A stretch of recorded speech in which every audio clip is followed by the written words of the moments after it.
Today we're going to talk about binary decision making coming up.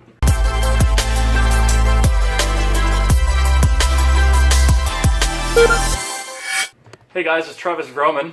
For those of you who are new to this channel, I upload daily game development videos offering tips, tricks, and industry advice on game development.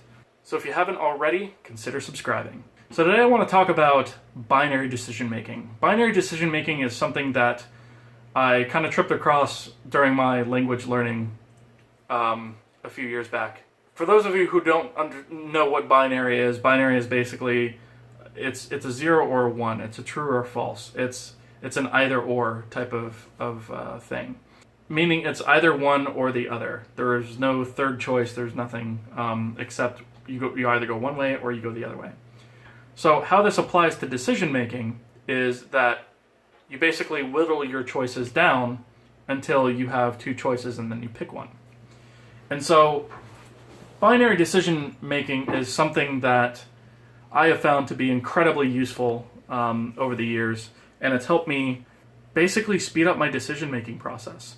For example, I've run into situations before where I've got maybe 5 different directions on something that I want to go, and I'm not sure which one is the right one to pick, and I sort of wind up in this analysis paralysis type of situation. And I'm going to talk about analysis paralysis in a future video, but the problem with that is you spend a lot of time trying to come to a decision, and binary decision making speeds that up. So the way that binary decision making works is the first thing you do is write down a list, and I usually like to do this on paper. I write a list, not in any particular order, of what it is I'm trying to make a decision on. So let's take, for example, I'm trying to pick a game engine for my game. So I might list off Unity, Unreal, Godot, Construct, and GameMaker, right? I'll list those as 5 options. So let's say I've got these 5 options and I don't really know which one I want to use. And I've done a little bit of research and I've looked at forums a little bit and I wasn't able to come to a decision on that.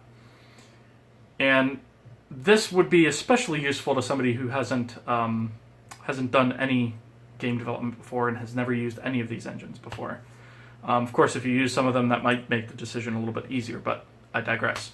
So let's assume that I'm trying to make my first game and I'm trying to determine what engine I want to use. I've got these 5 options. So I'll write those down on paper or a post-it note, and I'll have something like this, right? So I've got my 5 options there. For an odd number of options like this, it actually becomes easy. So the first thing that you do is you cross off the 2 outside choices. And then you cross off the 2 outside choices that are inside those.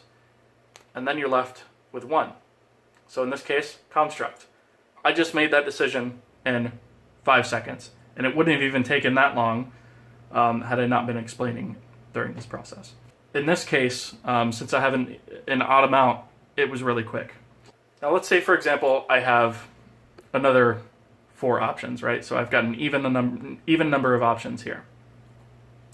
The way that I handle this is I start off doing the same thing that I did before. Cross off the outside 2, right?